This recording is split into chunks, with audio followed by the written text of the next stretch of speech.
When the planes crashed into the Pentagon and into a field in Pennsylvania, when those two towers fell in New York City 20 years ago, I myself was a New Yorker.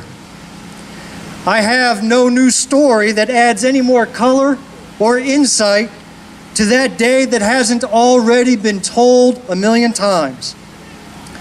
But I do want to echo an observation that I've seen others make that bears reflection today, something that happened in our country in the aftermath of that tragedy that hadn't happened for many decades prior, nor has it been seen since. For an all too brief period of time, as the dust began to settle and we struggled to come to grips with what just happened, Americans from coast to coast experienced a wave of kindness for each other that was real, that was palpable. That afternoon of September 11th, 2001, as I drove home from work 3 hours away from the smoldering rubble of the Twin Towers, you could sense the kindness on the highways. Everyone was suddenly driving at or below the speed limit. Everybody was giving everybody else the right of way.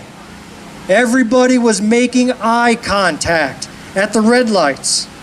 Because for the first time, at least as far as I could recall, everyone had a common experience of fear, of uncertainty, and of profound sadness. I remember that night crying in the shower that evening, scared for my children's future. They were only 2 and 5 years old on that day, and I was heartbroken for the children that were not going to see their mothers and fathers that evening. And you know what I remember most about the immediate days that followed on that tragic and horrific event?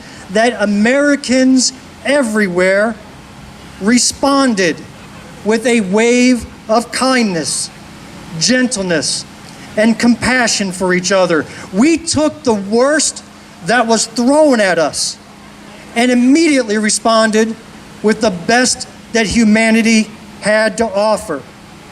We lined up for miles that next day to donate blood because we just didn't know what else we could do. What happened to that? Arguably, the loss of life that we experienced over the past 18 months due to the pandemic dwarfs anything that happened 20 years ago. Now, I know it's not fair to draw a comparison between the two, to rank tragedies. That's not what I want to do. But it does sadden me that in today's world, one which is filled daily with tragedy and loss, an enemy that we cannot see directly, an uncertain future, what happened to the better part of our human nature to rise to the occasion with kindness and compassion? Why aren't we lining up for miles to get a free vaccine to combat this virus and free masks to mitigate its effects and save our vulnerable citizens, the children, the elderly, and the immunocompromised? And not only that, there is a very vocal portion of our country that is actively working against these measures, not providing any alternatives, mind you, but instead saying, just live with it.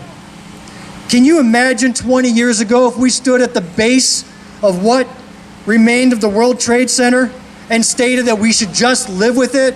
No, not at all. Today, we are blessed to celebrate a man who with every breath epitomizes the best that we have to offer. He is the living embodiment of kindness and compassion. Senator Floyd Nicholson has never needed a national tragedy to let those qualities shine. He wears it on his sleeve like a badge of honor. Even when under personal attack, he told me, win or lose, he's going to remain true to who he is. And Senator Nicholson, we're here to tell you we know who you are, and we love you for it. So to help us kick off this first annual Floyd's Fish Fry and Cookout, please give me a round of applause and a warm welcome to the man himself, Senator Floyd Nicholson.